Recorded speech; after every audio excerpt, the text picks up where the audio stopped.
Hey everyone, Anne O'Connell with OC Publishing here, and welcome to the author journey. I hope you're kicking back and relaxing with a cup of tea. I have my cup of tea here. It's my little flamingo with his holiday hat on. How cute is that? And I hope you're all enjoying the holiday season, and we'll take a little break at the end of the month, but hopefully you'll take that time to catch up on some author journeys that you may have missed. But today, I'm very excited to have a special guest. Of course, all of our guests are very special. Today is a fellow mystery suspense author and a fellow podcast host. So we have so much in common, and I'm going to introduce you to her and then bring her up to have a chat. Karen Osborne is an award-winning and Amazon best-selling multi-genre author of 5 suspense novels, a murder mystery, historical fiction, and a dual timeline murder mystery. And that's one I'm in the midst of, Justice for Emerson, which is riveting. I'm not quite finished, but so there'll be no spoilers today. And Karen believes in giving back. She hosts a weekly video podcast, What Are You Reading? What Are You Writing? Supporting fellow authors. She's an elder in her church, volunteers for several professional organizations, supporting nonprofits, and feeds the hungry and unhoused. While she always prayed one day she'd be a published author, it didn't happen until age 69, following a career in philanthropy, education, and nonprofits that took her to 5 continents. That's really cool. We'll have to delve into that. Native New Yorkers living in Florida, Karen and her husband, Robert, have 2 grown children and 3 grandsons. So let's learn more about Karen and her journey when she joins us today. Hi, Karen. Hey, Anne, thank you so much for having me. Oh, it's absolutely my pleasure. And the more that I read and learn about you, and hopefully learn more today, the more I realize just how similar our backgrounds are, right? So when you say you worked in philanthropy, were you like a fundraiser, or like what kind of things did you do? So I started out as a fundraiser Mm-hmm. and in corporate and foundation fundraising. And then from there, I got promoted to, this is all in higher ed, Mm-hmm. and I got promoted to director of development, running the whole operation, and then I got hired as a VP at a small liberal arts college in Connecticut, at Wow. Trinity College. And so I was the VP in charge of alumni and fundraising and marketing and the back office, all of that. Wow. And then I had one president too many. Oh. And I called my husband up and I said, I can't stay here. I have to quit right now. And he said, whoa, babe, wait. Let's take it, let's look for another job. Nope. He said, That's it. okay, I got your back. And I left. Hmm. Then I went home and I said, what am I going to do? And he said, hang your shingle, babe. They will come. So Smart. I hung up my little shingle and I never missed a payday. I love that. I love that. And you know what? That skill set is not only transferable, but there's a desperate need, with so many organizations. And I mean, we're digressing a little bit, but I worked, in PR and communications for many years. I worked in higher education as well. I've worked with funders, so I feel you. And how wonderful that it all worked out. And so, your first book published at the age of 69. So, right? And you had always, like, why did you wait? Was it life was so busy, raising kids? Like, what was it that delayed that prayer to be a published author? I was a short story writer Mm. and I wrote poetry and I did it all like on the side when and I'd send things out and just rejections. And I had a very, very busy life. And so I just Mm-hmm. sort of put it aside. And then I started taking some workshops, again, just working on my short stories. And the instructor said to me, you should try a novel. What? A novel? I mean, how would you ever get through all those words? How did you know, how does that happen? But then these 2 women, I was still working flat out, so I was traveling 4 days a week, every week Mhm. in the air, on an airplane, and these women just started talking to me in my head. That's always how it starts. I know, and it was so I love it. cool, and so I'd have to like, if I was driving, I'd have to pull over to the side of the road, take out my Mhm. notebook, get no, "Wait, wait, can you say that again?" Right. And there I just I wrote the first book on airplanes, in hotel rooms, in the Delta Lounge. Wow. Yeah, Okay, and the first one getting it right, Reckonings? Oh, Getting getting It it Right. Okay, right. okay, I'm going to just bring up your website quickly so that folks can see and your website address as we're chatting. If folks wanna get to know more about Karen than we can possibly cover in 30 minutes, make sure you go to her website, kareneosborne.com. And we'll bring that up again a little bit later, but talk a little bit about how did one book roll into what 6 now? 5, 5. Okay. But you're probably working on number 6, are you? 6 and 7. Okay. How did you feel after that first book was done and out? You know, it was such a rough ride because I had to keep improving my craft, Mhm. Mhm. and I sent it out too soon. I sent it out Oh, without, okay. getting it edited. I thought Oh. I sort of relied on my, fundraising background, Mhm. and when you would ask for advice, you'd reach people and you'd ask for advice, Mhm. and rather than come straight out and ask for money.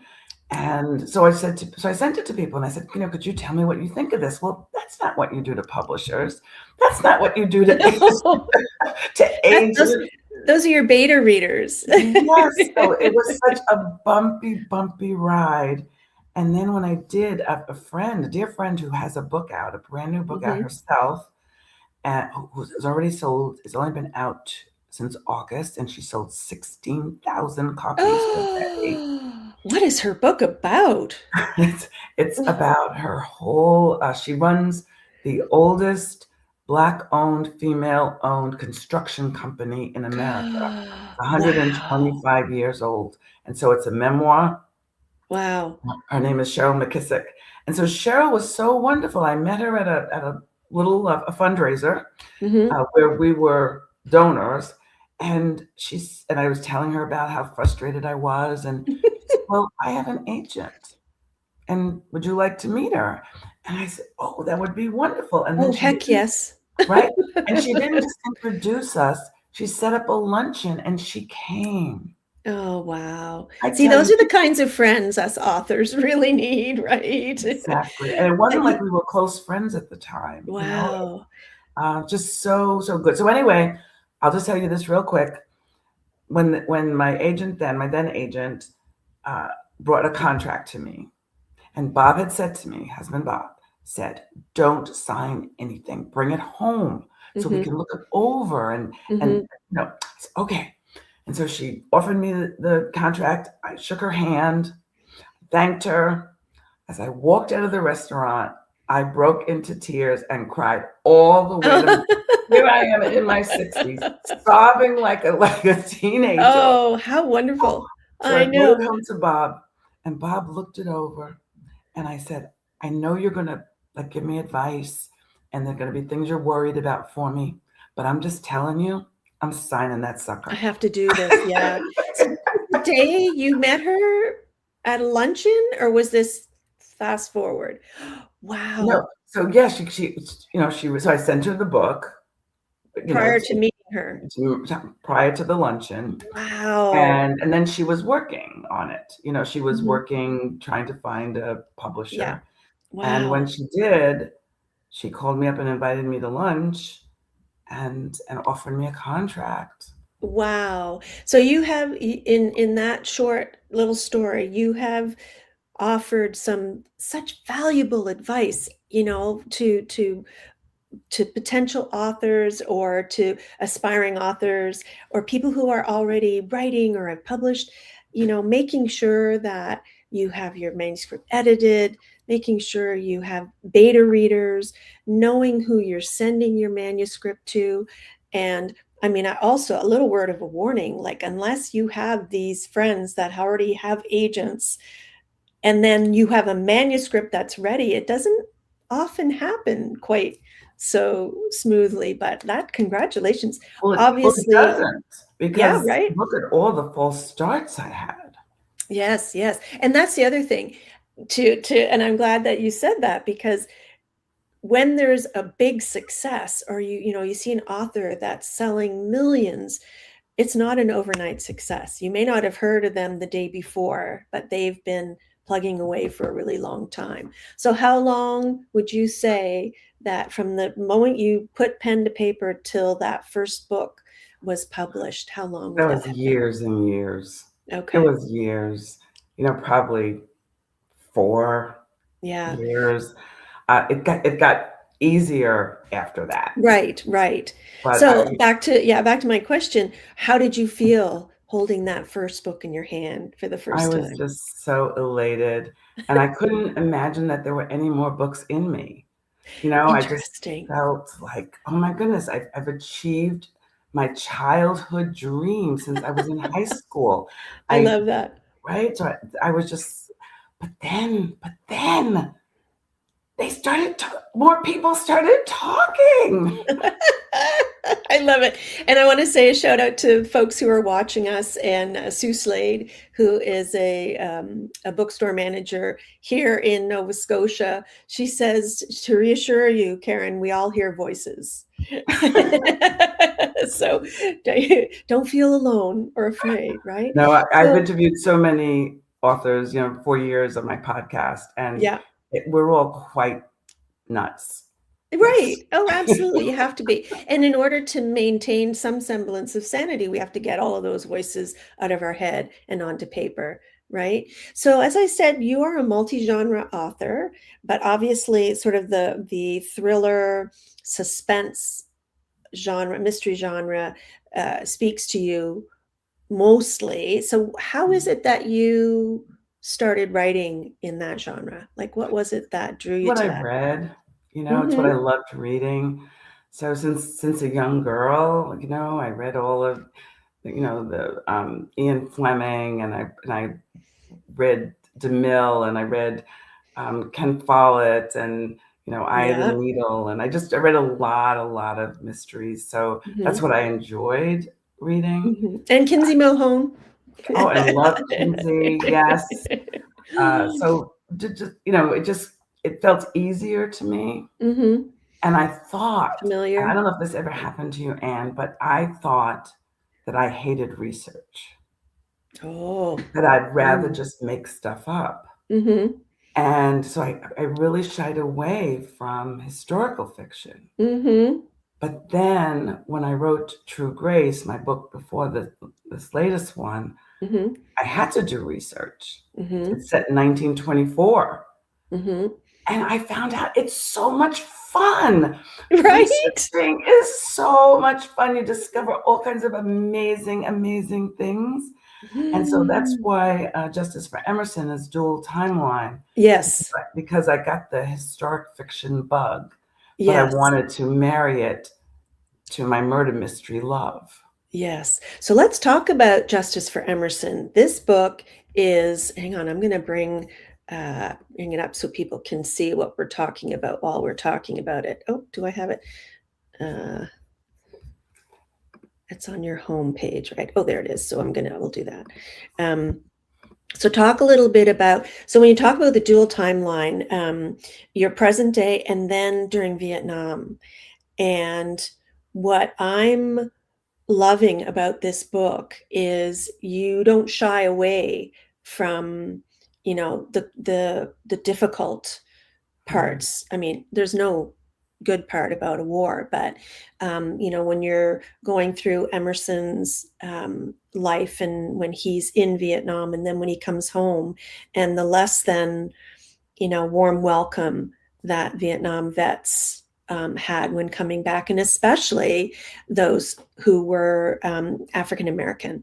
So, talk a little bit about why that time period uh, drew you in. So, in all of my novels, I try to lift social issues Mm-hmm. and to do it in a non-preachy way. Mm-hmm. To just have people experience things, but maybe get my reader thinking Mm-hmm. while they're all wrapped up in a fast-paced, mystery. Yeah. And I am married to a Vietnam vet, and I had for 57 years. Thank you very Mm-hmm. much. And Mm-hmm. so I lived all of that with him. Mm-hmm. He Wow. was my boyfriend. He was, when Wow. and all of our friends and my brothers and everybody in high school, because we were from a working class Black neighborhood, and nobody could get a college deferment or the things that were available to people who had more money, who lived a Mm. more privileged life. So Wow. everybody we knew was getting drafted or going. And so I wanted Emerson. Emerson is 77 years old and he's a Vietnam vet. And Aria's 50 and she's a recent widow, Mm-hmm. the son in college, and she's short. She's 5'2". I love her. And don't you? And she I has do. a little chip on her shoulder about being Yep. short. So she Yep. wears very high heels. Yep. And she comes to work and she's worried. She's worried about her Yeah. son. She's worried about the not-for-profit and what's Yep. happening to the finances. Yep. But on the first pages, she discovers this beloved volunteer, this 77-year-old Vietnam vet murdered. And the murderer sees her and she sees the murderer. He has a mask on and Mhm. we're off and running. Yep. So I wanted Emerson's story. I mean, you meet him when he's dead, but I It breaks wanted my heart. everybody Mm. to Mhm. meet how he got there. Yes. And Aria, she's a CEO of a not-for-profit that takes care of people who are or having have fallen on hard times. Yeah. Right. And so you obviously were able to weave in a lot of your own personal experience with nonprofits and philanthropy and fundraising and the challenges that come with it. So it feels obviously it feels from both sides, both of the dual timelines that you have a lot of personal passion that goes into it. Yes. Yes. And my husband and I, we feed the unhoused with my church Hmm. every week, once a week, every week. Mm. And I live what I believe in. Yeah. And I wanted people in the book to see everybody as people. Hmm. We walk past folks who are on the, because of addiction, because of, Yeah. but also there are people who live in their cars. They work, they have jobs, Yeah. and they And can't can't. afford housing. There are Yeah. families that come that we feed. So I just tried to put things in that'll touch people's hearts Yeah. without it being preachy or Right. overwhelming the story. Right. Not so far. But like I said, as soon as we're done, I'm going to go back to my reading chair and finish it. So, would you do us the honor of reading an excerpt from Justice for I would Emerson, love please? to. Thank you. This is just a couple of pages. This is Okay. chapter 2. Unable to move my feet, I stared at the black-clad man. My breathing became shallow. I noticed his thick build, but I couldn't tell if he was black or white, young or old. Dark, shining eyes stared at me from behind the mask. In my head, I prayed, not for myself, but for Xander, which is her son. What if I died too? The lights blinked. Footfalls thundered up the stairs. I sucked in overheated air, flattened myself against the wall, and gripped the flashlight in my right hand. Xander would not be an orphan. The intruder stopped and turned to face me. Without hesitation, I swung up hard, catching him on his chin with the flashlight. Ah! He staggered back against the opposite wall, dropped the knife, but kept a grasp on the gun. I smelled his sweat, heard his rapid breathing. I am not going down like this, not today. With my heart thudding, I opened my mouth wide, screamed in his face, and swung again. The shriek propelled my upward thrust. This time, the flashlight smashed into his left elbow. Ah! He grabbed his arm. You're a dead woman. Spittle dampened his mask. He pivoted and ran the rest of the way up the stairs, turned, and disappeared. Oh, dun dun dun dun. I love that. I love the pacing of this book is so it gets your heart racing. And then like you're like, oh my God, what's this? And then the timeline shifts and you're like, wait. And you're like, oh no, okay, because then you're into the Vietnam era and when Emerson is younger. So then you get really wrapped it up in his story. And then I just think the pacing is brilliant. And I want to say hey to Deanna Stephanie, who is also an author here. And she's like, that's my height. So she relates to Aria's because, you know, you gotta be strong and ready to rock, right? Ready to And rock. yeah, Bruce has joined us. Bruce Bishop. Hi, ladies. Nice to see you both. And so he asked, Karen, did anything you saw or experienced from your recent trip to Australia inspire a new story? Good question. Oh, that is such a good question. Yet we went to a wedding in October. A dear friend's son was getting married. And, you know, all my books take place in New York. And since I've traveled so extensively, I really should try my hand at writing. My son is a very gifted literary writer. He writes short stories, Robert Ooh, wow. Osborne Jr. And he always sets his books in the countries that he's traveling to. So no, Bruce, I didn't, but I'm going to put that on the list because it was an amazing trip.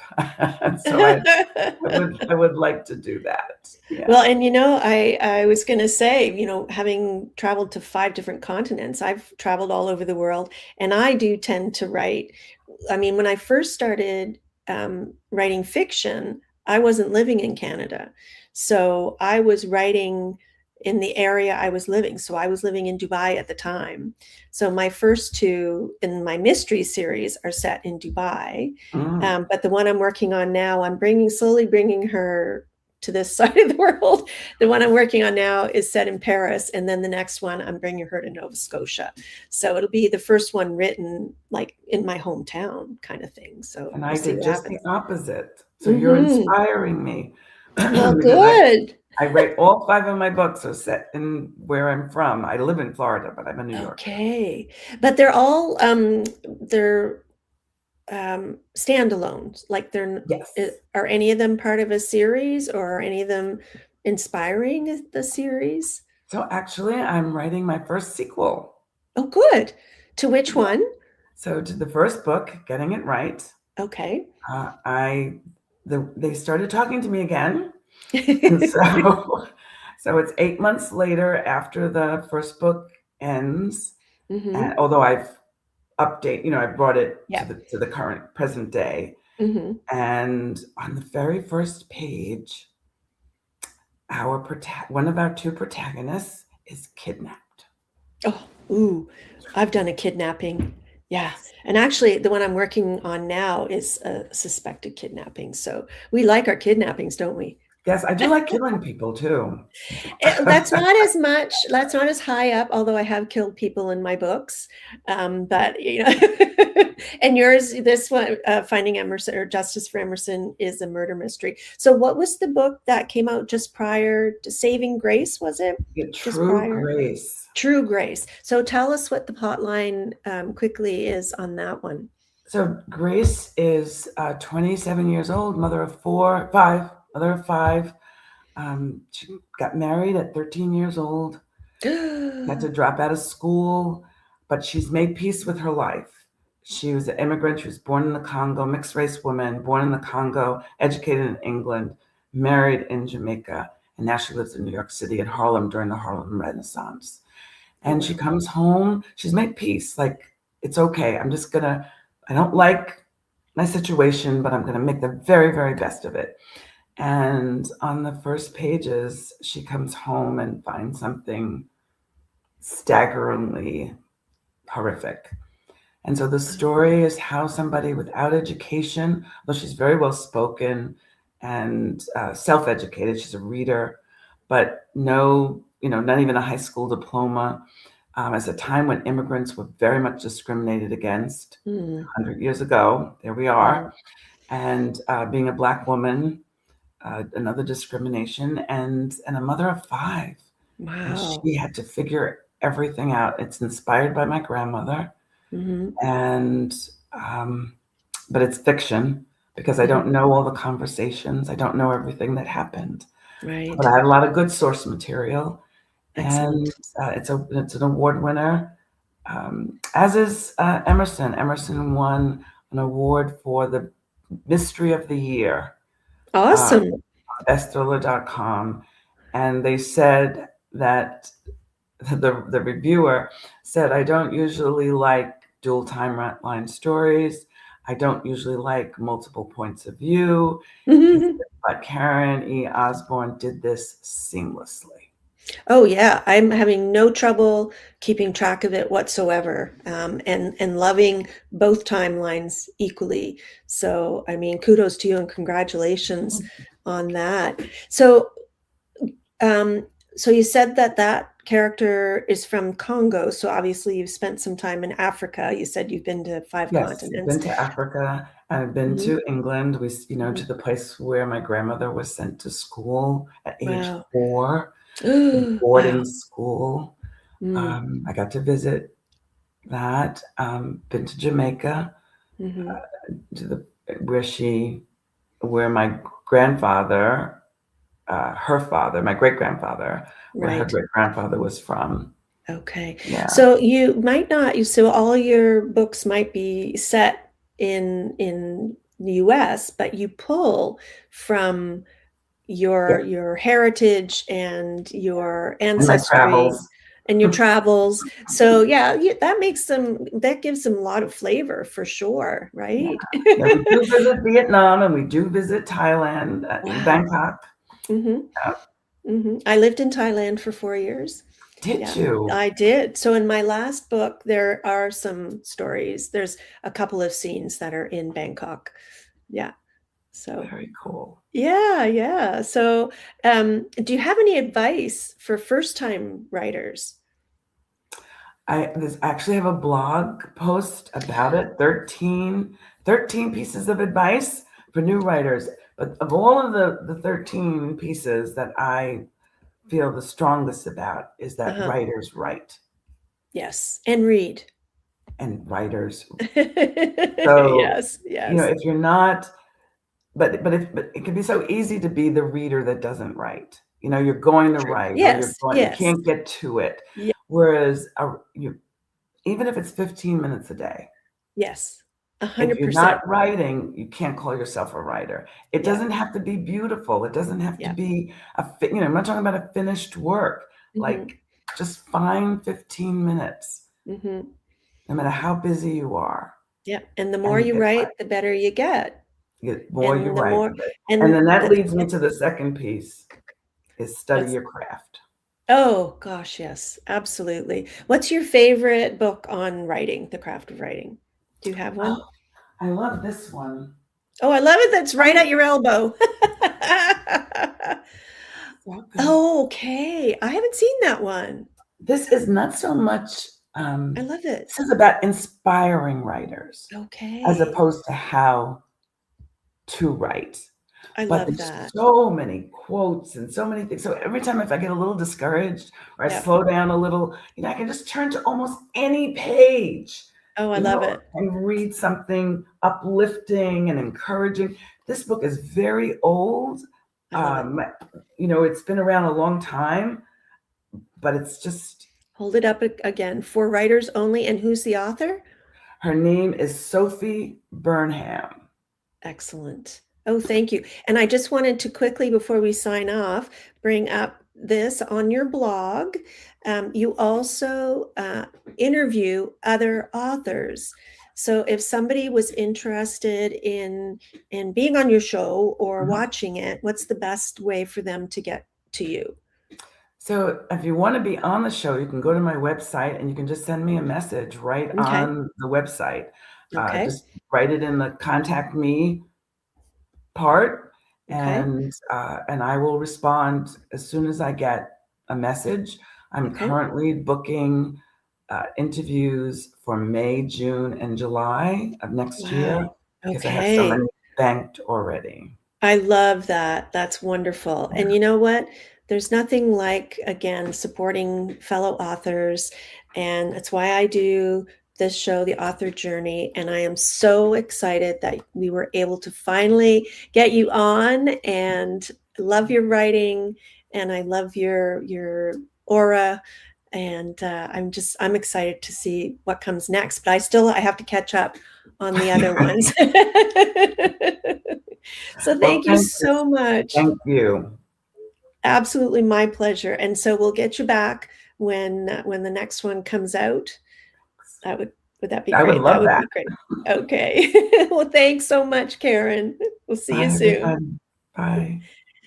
And thank you all for joining us on the author journey today. I can't believe how fast that 30 minutes went. We're actually a little over, which is quite fine. Love chatting with Karen. Make sure that you visit her website and see all the books that she's written and support one another.